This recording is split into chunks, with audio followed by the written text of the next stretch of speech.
À Madrid, en Espagne, des affrontements ont eu lieu entre policiers et manifestants jeudi.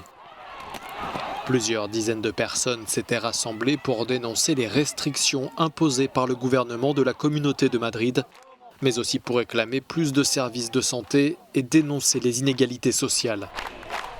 Les mesures de reconfinement entrées en vigueur depuis lundi dans 37 quartiers de Madrid et de sa proche banlieue touchent en effet les quartiers les plus populaires de la capitale. Alors que ce vendredi, l'Espagne doit annoncer l'extension des restrictions de mouvement à d'autres zones de la région, certains soulignent l'impact économique des mesures déjà existantes. Côté affaires, c'est terrible, surtout parce que nous sommes entre deux zones réglementées, San Blas et Isabel II, séparées par des lignes de tram que les gens ne sont pas autorisés à traverser.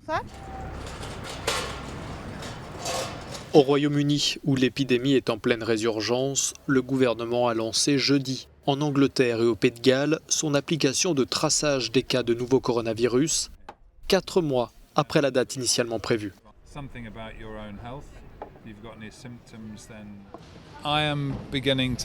Je commence à penser que c'est une bonne idée, oui.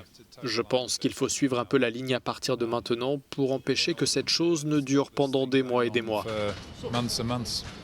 En France, dès ce samedi, les bars et restaurants de la métropole d'Aix-Marseille et de Guadeloupe seront fermés. Une décision inique pour les professionnels de la restauration.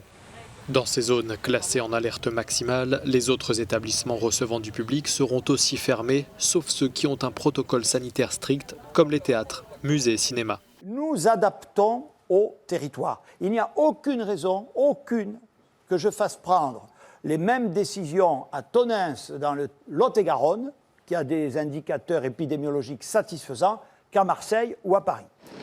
Pour le Premier ministre français, il faut agir. La situation est selon lui proche de celle du printemps. Avec 16 000 nouveaux cas de Covid en 24 heures, la France a atteint un record jeudi depuis le début des tests à grande échelle.